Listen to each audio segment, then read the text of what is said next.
Hi everybody, it's Race Day preview here at ConcordMonitor.com, looking at the last race prior to NASCAR's chase for the Sprint Cup Championship. I'm Dave D'Onofrio, Gavin Ferretra here alongside me. Gavin, 1 week left in this regular season, so to speak. Yep.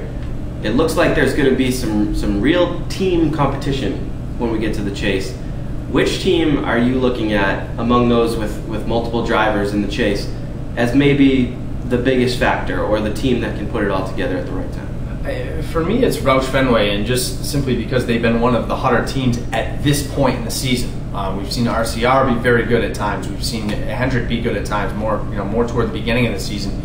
Gibbs has been good at times. But right now, Roush Fenway is the hot team. They're the sexy pick right now, and they've got three guys in the chase that can all be factors. So for me, it's them. It's those guys that can do the most damage, I think, and maybe guys that we'll see finish 1, 2, 3 in the standings. You're looking at Biffle, you're looking at Edwards, you're looking at Kenseth. They have three guys. Richard Childress also most likely going to have three guys. We won't know for sure until after this week. But you got Kevin Harvick, who's leading the points, Jeff Burton, and Clint Bowyer. Out of those three trios, it sounds like you think Roush Fenway is going to be the better of those three? I do, but what's interesting is I think that those could be guys that are going to finish 2, 3, 4. I really think this is Kevin Harvick's to lose, and that says a lot, because I really do think that Jimmy Johnson, he dominates these 10 races. This is historically, he's just been too awesome here to discount it. But I think this is the year. I think this is the year that finally somebody else does it, and I think it's Kevin Harvick. That being said, I still think Roush Fenway is going to have the more elite drivers as far as the team is concerned. I think they're going to finish maybe 2, 3, 4, 2, 4, 6, something like that. But it's Kevin Harvick's to win. Burton and Bowyer haven't necessarily found their stride as far as chase history. They've both been in it a couple times, both obviously good cars, but they haven't exactly put it together over these 10 races. So I think you're onto something. Biffle is a guy who's finished high in the standings. Kenseth has finished high in the standings. Edwards has finished, I think they've all finished second, to be honest with you, at one point in their career. Yeah. So they're three guys I think we have to look at. You mentioned Jimmy Johnson. I think any discussion of who's going to win has to start with him. He's won the thing 4 times in a row. The chase tracks have not changed. Yep.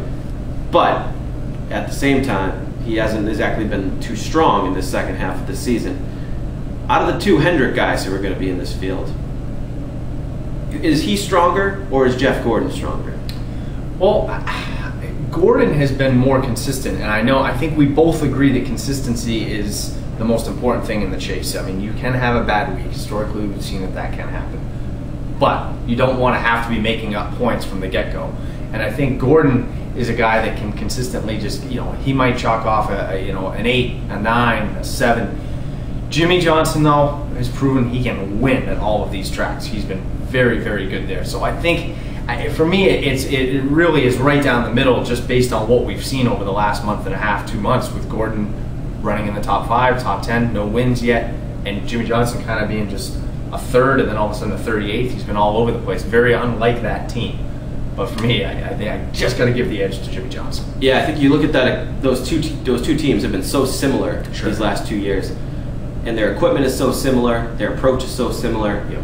You look at the advantage Johnson's going to have just from those bonus points. Yeah, and I think that separates him. I mean, it could literally come down to the fact that Jimmy Johnson won 5 races in the regular season and Jeff Gordon struggled. It could be that simple, and that could be the difference between those 2 cars. It could even be for 1st and 2nd place. I'm sure there's a lot of guys that would love to struggle and be in 2nd place right now, though. I mean, there's a lot of guys that are on that bubble that have shown a lot of consistency, or not consistency, but just a lot of poise and a lot of solid racing during the season, and they just don't have that, just to get into that chase. Gordon, it seems like we don't even ever talk about him, and he's in 2nd place. So I mean, obviously consistency has paid off for him there. The powerhouse team 3 months ago was Joe Gibbs Racing. Yeah. Now, Kyle Busch is starting to come back a little bit. He's been very strong over the last month. But Denny Hamlin, I don't know what to make of him. I mean, strange. Do you look at these 2 Gibbs guys as legitimate, dangerous title threats? For me, you go back a month and a half, 2 months, and I'm putting all my eggs in Denny Hamlin's basket. That's a guy that I thought could just coast to the We championship. sat here, and I remember asking the question: is he the man to beat? And at that time, I think we both agreed yes. Absolutely, and it was one of those. He is okay. Next question. Let's talk about something else because he was just that good. Now I think it stays with Gibbs, but I put up my eggs in Kyle Busch's basket. This is a guy who's been awesome in the last couple weeks. Obviously, what he did at Bristol is amazing.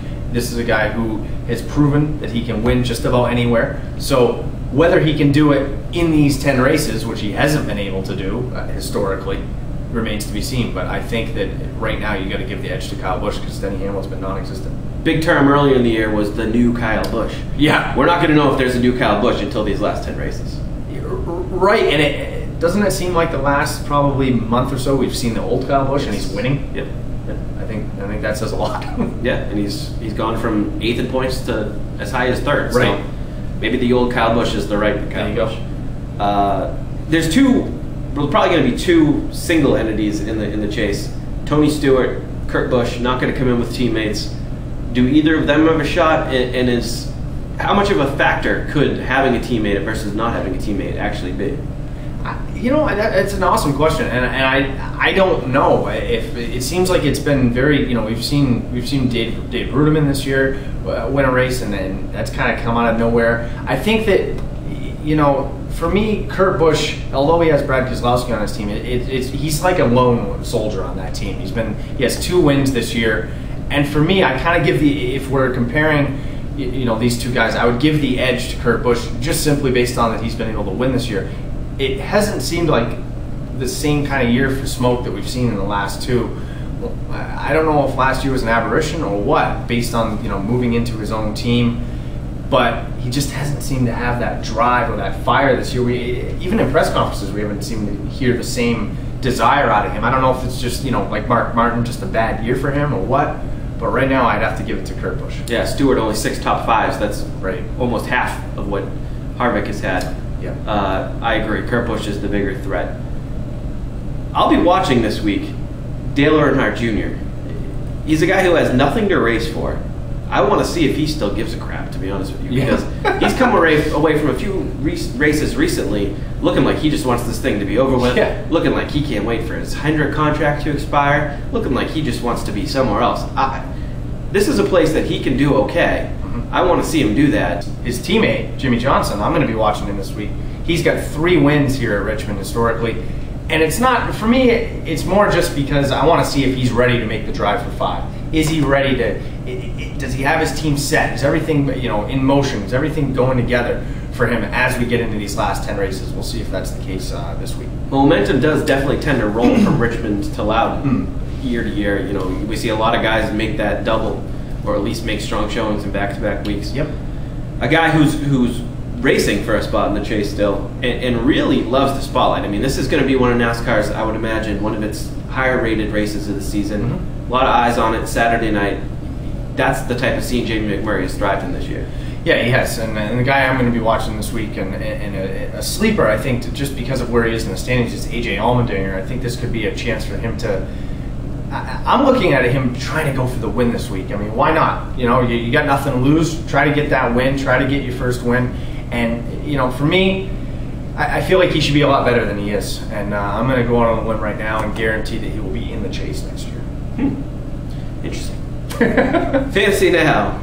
Kyle Busch on my A list. I'm not going to make any predictions on AJ Allmendinger. He is on my fantasy team this week, though. C-list driver, A-list Kyle Busch, B-list Martin Truex, 7th here in May, and Ryan Newman, been in the top 10, 11 out of 17 starts here.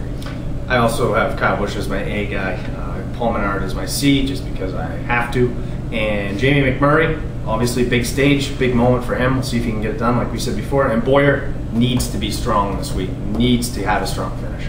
I think the winner here, and as I said, I think he will propel this into chase strength. Kyle Busch was excellent here in the spring, won in dominant fashion, 9 top 5s in 11 career Richmond starts.